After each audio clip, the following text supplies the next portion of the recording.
My name It's my is pleasure, my Elena. pleasure. Yes, Hello, Elena. thank you for being with us today. Last time we spoke, it was like 5 years ago, before your concert Wow. on Hughes of Rock in Plovdiv. Wow. And here we are 5 years later reconnecting.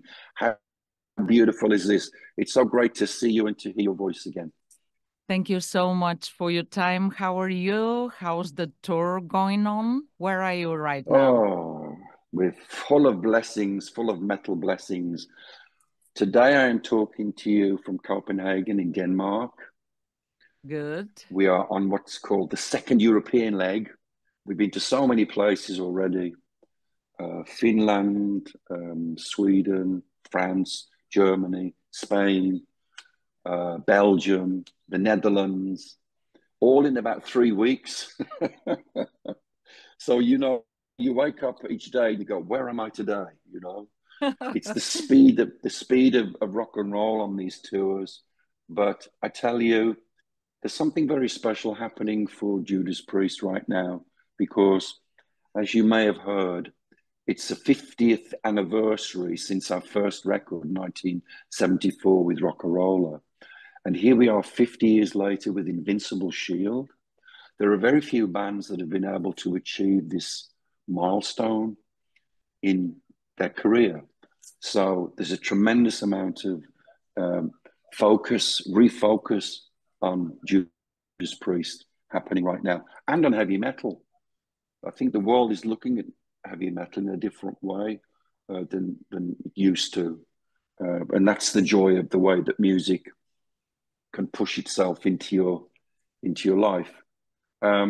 So this is just a great place. Blessings. We're humbled. We're honored to be able to still do what we do, that we love to make heavy metal. We love to go on stage and to see all of our beautiful metal maniacs around the world.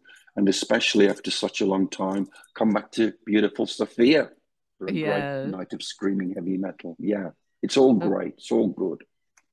Looking at the success of Invincible Shield on the charts, it's clear that this has become Judas Priest's most successful album. And that's good news. That's astonishing good news. You've demonstrated how metal should sound in 2024. Am I right? Well, I think the great joy that we've had in Judas Priest is that every album that we've made, and I think we talked about this before, Elena, about British Steel record is different to Painkiller record. Painkiller record is different to Sad Wings of Destiny. So each record has its own identity and its own character. But there's a certain feeling, and there's a certain forms of expressions on this album that are reaching people in a different way. It's hard to describe. This is the joy and the power of music, the way it leaves you as a band. You make your music, you make an album, a CD, a cloud, whatever. You send your message. Your music is a message. You send it out into the metal sphere, and it's embraced. And this record has been embraced with so much positivity and so many good feelings that we didn't expect it. We didn't expect it. You never second guess what the end of the experience is going to be. From writing your music, to recording your music, to releasing your music. Once you've released your music, you set it free. It's on its own journey. And to see the way that Invincible Shield, all of the songs have been taken in to the hearts of our fans all around the world, Sofia, Bulgaria, everywhere, has just been extraordinary. So we're at a very, very exciting, powerful, emotional, moving part of Judas Priest's life right now. How could you explain for us fans what does Invincible Shield represent for Judas Priest as a band? What is your superpower? I'm going to give you a very long answer.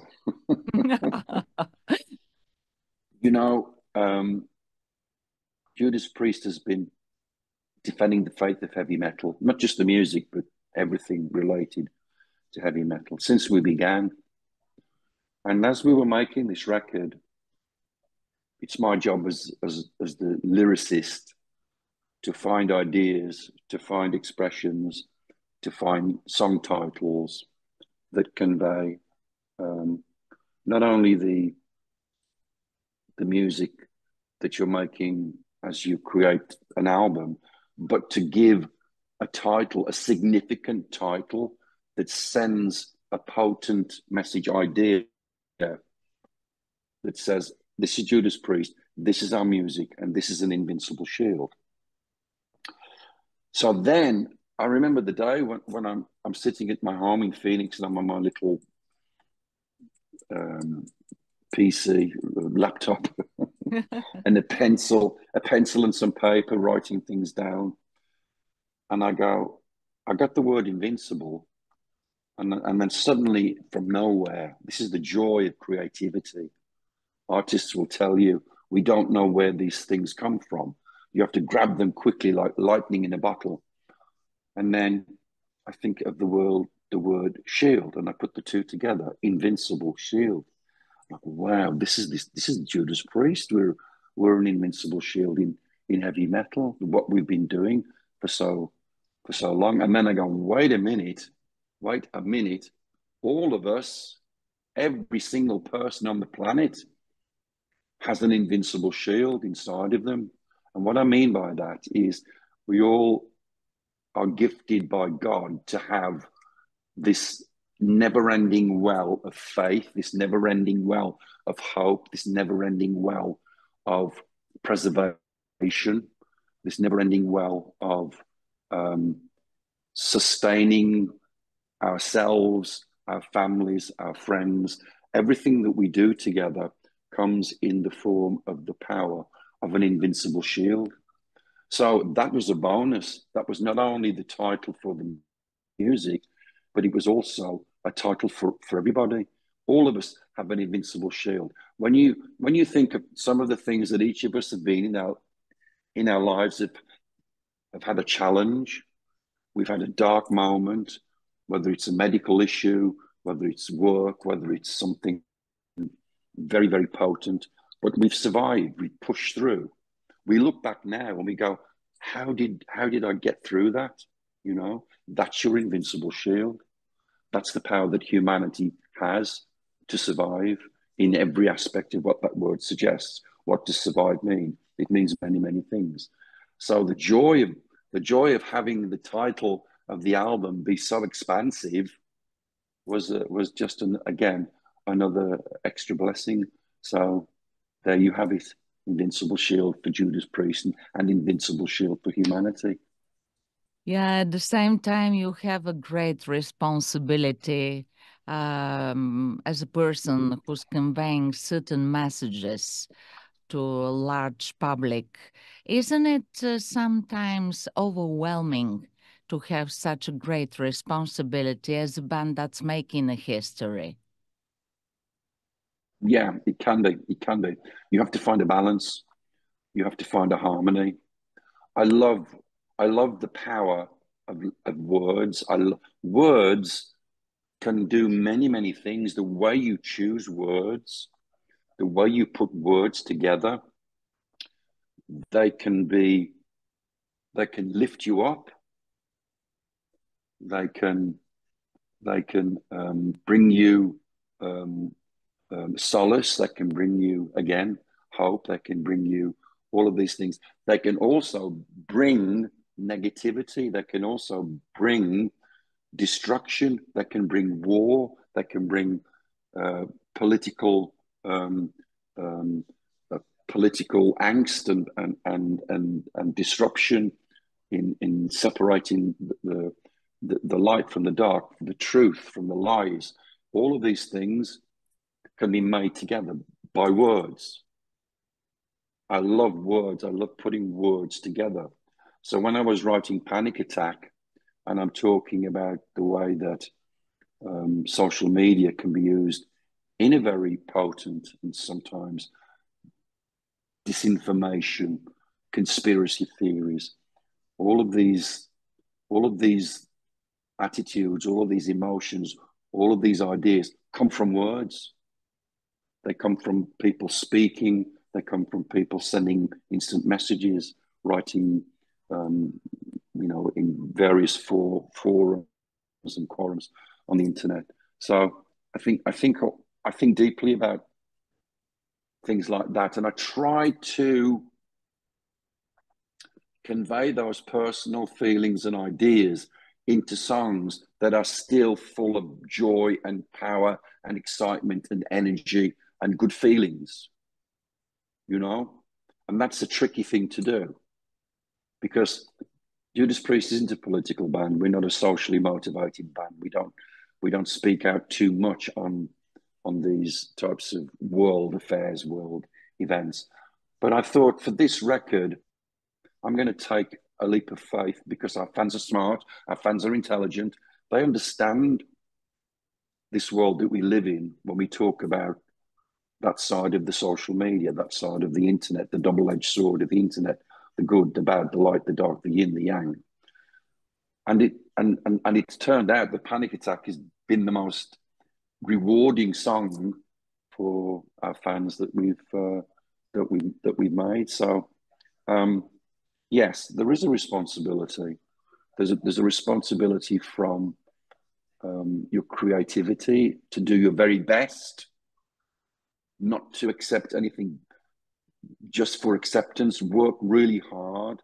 We spend an enormous amount of time making these songs because we treasure them. They're going to be here long after we've gone, So you want to leave something that will have the power to bring joy, have the power to bring passion, excitement, energy, have the power to bring some thinking about the song. What will people think about Panic Attack 100 years from now? I think about that. I think so deeply about so many aspects of what we're about in Judas Priest. So, yes, responsibility. The ultimate responsibility is when you're on that stage. You're on that stage, you're pouring out your heart, you're pouring out your soul in your performance, and you have a responsibility to give every part of yourself at that show. Because it's not lost on me that our fans in Bulgaria, our fans in Sofia, have been saving a little bit of money every week from the wages to buy a ticket, and then they buy some petrol to put in the car, or buy a train ticket, or some people may even book a flight or a hotel. I think about that. I think about the conviction. I think about the dedication that our fans have to this band, and the way they invest their life into this one moment that we're going to be sharing very soon in Sofia. We're going to share this special metal magic just for a few hours, but it'll live with us forever, So all of these parts of who we are in Judas Priest, what we represent, our dreams, our hopes, all the ways that we put out this message of Judas Priest heavy metal, a part of what keeps the rock and roll ball rolling on the road. Do you like to gather different stories from the places that you're visiting during your tours, for example? I remember just the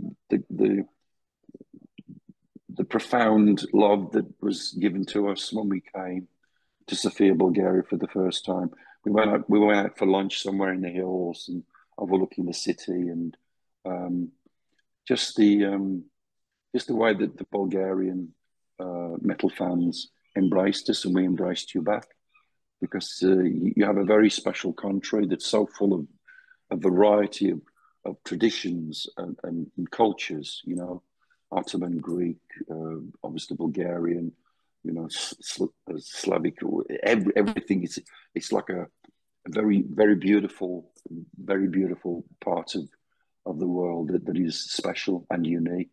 So I take whenever I leave Bulgaria, I take a little bit of you in my heart. I think I remember the metal memories are very strong. You have the most passionate fans here in Bulgaria, for sure. And you're on the road maybe sometimes up for 2 years. Where is your home? How do you feel it, both literary and figuratively speaking? Being in a band is, again, it's a blessing, and it's a kind of a privilege, especially to be able to travel the world like Judas Priest travels the world. I've been to so many places, you know. Sometimes it's crazy, you know. The other day, you wake up in Belgium, you fly to do a show in France, and then you fly from France to Denmark all in a day. You know? So you see, you're constantly moving, you're constantly traveling. And as this band began to get success, success means that more fans want to see you in different parts of the world. And so for me, when I had the opportunity to go to America for the first time and to visit this magical place called Phoenix, Arizona, I think all of us, even if we go on vacation, I'm sure you have a favorite place, Elena, your favorite place to go and have a vacation. You go back each time because it carries a little bit of something in your heart. You want to go back again. You know, the surroundings, the city, the country, whatever it is. And so it was for me when I went to Phoenix for the first time. It was in the middle of the blazing summer, like it is now, 40 Celsius back there. We had a show in Las Vegas. Then we drove from Las Vegas to Phoenix, which is about 5 hours.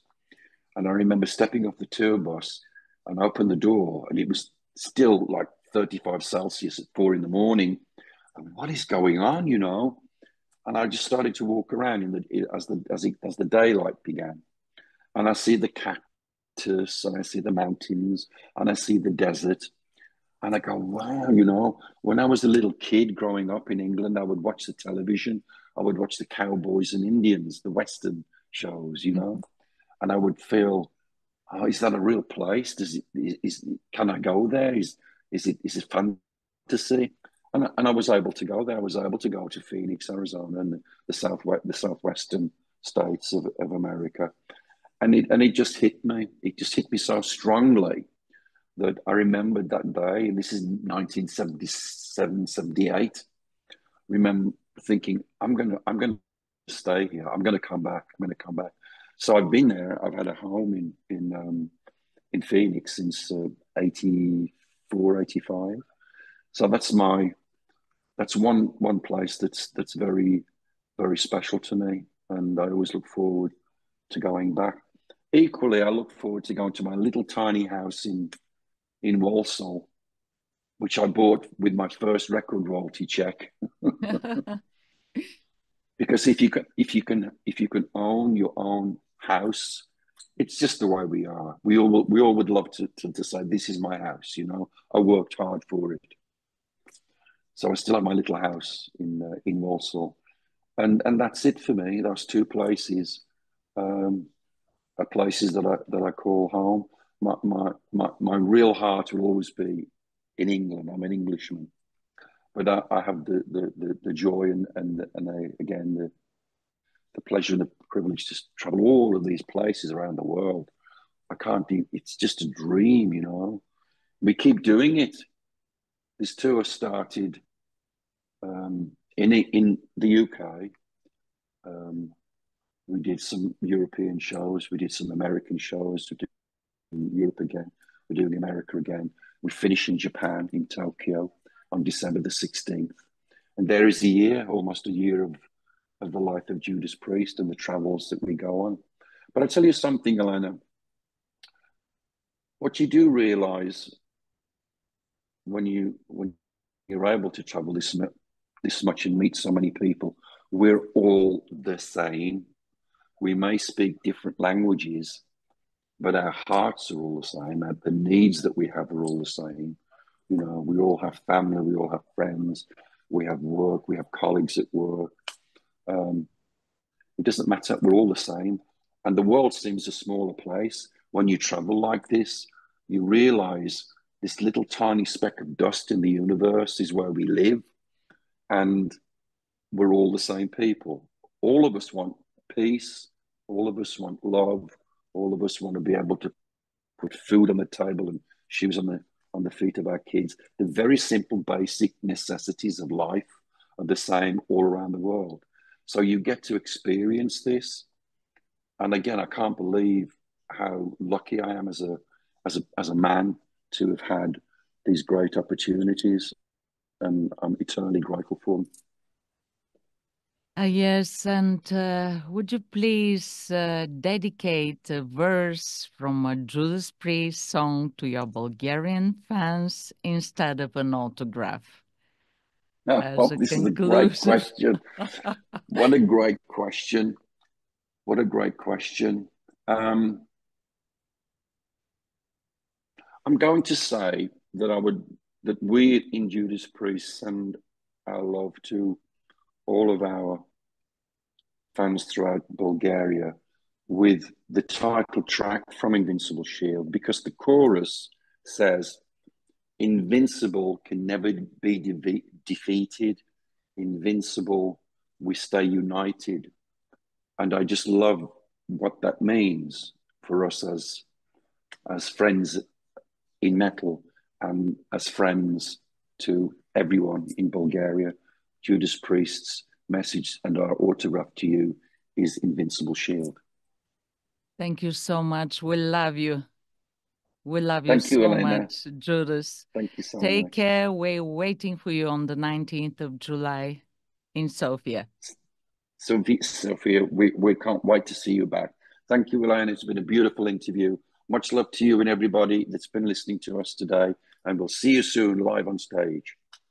Thank you so much, sir. See you soon. Thank you. Bye-bye. Bye-bye. Bye-bye.